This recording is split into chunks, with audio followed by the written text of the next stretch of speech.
اهدنا الصراط المستقيم.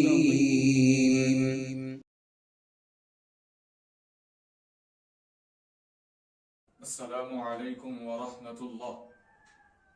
يا أيها الذين آمنوا قوا أنفسكم وأهليكم نارا. سامعین محترم، ہمارے مدرسے سے تیسری سیریز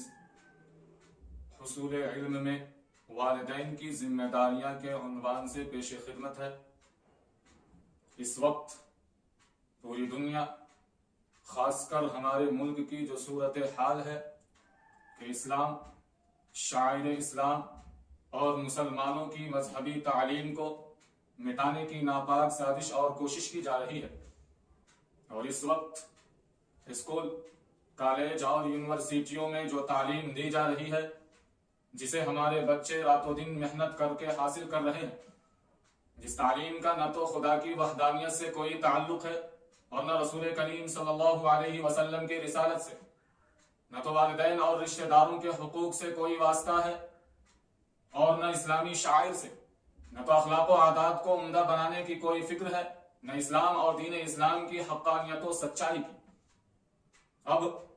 اس صورتحال میں میں آپ سے پوچھتا ہوں کہ موجودہ نظام تعلیم سے ہمارے بچے کا ایمان کیسے سلامت رہے گا؟ اگر خارجی و اضافی دینی تعلیم کا انتظام نہیں ہے، جس کو سائیکل میں بریک کا قائم مقام کہا جا سکتا ہے، جس میں تحفظ کا انتظام ہے کہ اسکول سے بچہ جو کچھ سیکھ کر آتا ہے اس کی اصلاح کی جاتی ہے، اور اگر اس کو کوئی ایمانی توحیدی ڈوز دیا جاتا ہے، صباحی یا شبینہ مکتب ہے، تعلیمی حلقے ہیں، کوئی دینی کتاب سنائی جاتی ہے، ماں باپ دین کی تلقین کرتے ہیں، گھر کا ماحول دینی ہے، تب تو یہ کسی درجہ میں بریک کے قائم مقام ہے۔ اور اگر ایسا نہیں ہے تو آپ نے گویا اپنے بچوں کے کان میں کہہ دیا ہے کہ اسکول کی ہر بات مان لینا۔ یہ کان میں کہنے ہی کے مرادف ہے کہ آپ نے بچہ کا نام کسی اسکول میں لکھایا اور باہر سے کوئی انتظام نہیں کیا۔ گویا آپ نے اپنے بچے کو ایک طرح کی ترغیب دی ہے کہ وہ ہر غیر اسلامی بات مانتا چلا جائے۔ اب اگر وہ مانتا چلا گیا اور باہر سے کوئی انتظام نہیں ہے، نہ وہ اردو جانتا ہے کہ دینی کتابوں کا مطالعہ کر سکے، نہ محلے میں کسی مکتب کا انتظام ہے، تو آپ بتائیے کہ کیا آپ قوا انفسکم واہلیکم نارا،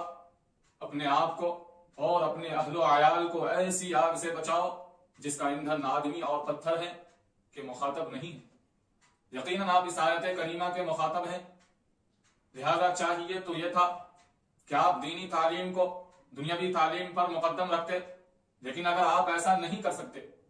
تو کم از کم اپنے بچے کی دینی تعلیم کے ساتھ اس کی دنیاوی تعلیم کا انتظام کیجیے۔ اللہ تعالی عمل کی توفیق عطا فرمائے۔